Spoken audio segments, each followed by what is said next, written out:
Board exam 2026 के लिए मैं लेकर आ गया हूं क्लास 10 सोशल साइंस के अति लघु प्रश्न, जिसमें प्रत्येक प्रश्न के लिए आपको 2 अंक मिलेंगे। आपका एग्जाम जो 7 फरवरी को होने वाला है, उसमें कुल 8 प्रश्न पूछे जाएंगे, जिसमें से आप लोगों को 6 प्रश्न का ही जवाब देना है। यानी कुल मिला के 12 अंक का क्वेश्चन आपका आएगा एग्जाम में। आज जो मैं क्वेश्चंस को बताऊंगा, उससे आपके एग्जाम में 4 से 5 क्वेश्चंस मिलेगा ही मिलेगा। तो चलिए हम लोग क्वेश्चंस को देख लेते हैं। क्वेश्चन नंबर 1 में देखिए, राष्ट्रवाद से आप क्या समझते हैं? उत्तर को देखिए, राष्ट्रवाद किसी राष्ट्र की सामूहिक पहचान होती है जो लोगों को एक समूह, इतिहास, परंपरा, भाषा, जाति और संस्कृति के आधार पर स्वयं को एकीकृत करती है। आप लोगों को अच्छे से याद कर लेना है। 2 नंबर का है तो हम लोग छोटा ही लिखेंगे, ज़्यादा बड़ा नहीं लिखना है।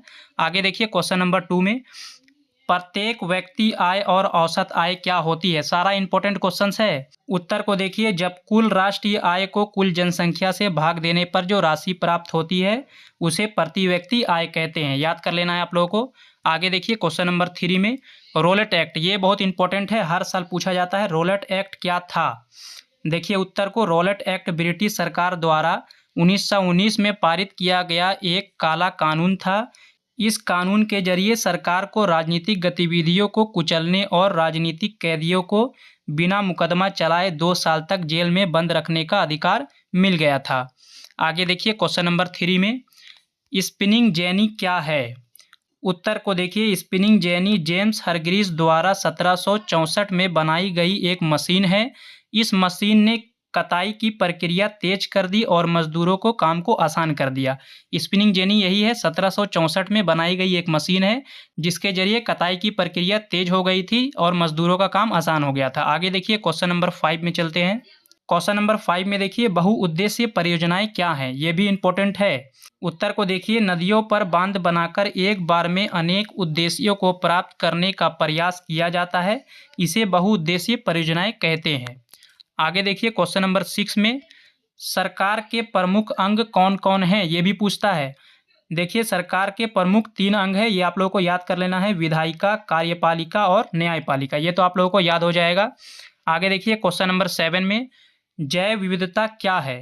उत्तर को देखिए, वन्य जीवन और कृषि फसलों में जो इतनी विविधता पाई जाती है, उसे जैव विविधता कहते हैं। आगे देखिए क्वेश्चन नंबर 8 में, वर्षा जल संग्रहण क्या है? ये भी इंपॉर्टेंट क्वेश्चंस है। उत्तर को देखिए, वर्षा जल संग्रहण भूमिगत जल की क्षमता को बढ़ाने का एक तरीका है। इसमें वर्षा के जल को रोकने के लिए विशेष ढांचे जैसे कुएं, गड्ढे, बांध आदि का निर्माण किया जाता है। इसे हम लोग वर्षा जल संग्रहण कहते हैं।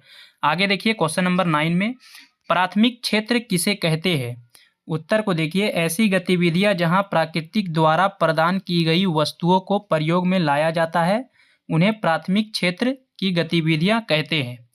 आसान भाषा में समझिए, ऐसी गतिविधियां जो प्राकृतिक के द्वारा प्रदान की गई वस्तु को हम लोग प्रयोग में लाते हैं, उन्हें हम लोग प्राथमिक क्षेत्र की गतिविधियां कहते हैं। आगे देखिए क्वेश्चन नंबर 10 में, द्वितीयक क्षेत्र की गतिविधियां किसे कहते हैं? प्राथमिक और द्वितीयक दोनों में से एक पूछेगा ही पूछेगा इस बार। उत्तर को देखिए, ऐसी गतिविधियां जो कच्चा माल अथवा प्राकृतिक उत्पादों का उपयोगी वस्तुओं में बदल देती है, उन्हें द्वितीयक क्षेत्र गतिविधियां कहते हैं। आई होप कि आप लोगों को वीडियो पसंद आया हो। वीडियो पसंद आया है तो आप लोग एक लाइक जरूर करें और अपने दोस्तों को शेयर करें। अभी तक चैनल को सब्सक्राइब नहीं किया है तो सब्सक्राइब कर ले। मैं आगे ऐसे ही सब्जेक्टिव और ऑब्जेक्टिव दोनों का इंपॉर्टेंट क्वेश्चंस को लाता रहूँगा, जो आपके इस बार एग्जाम 2026 में आने वाला है। धन्यवाद।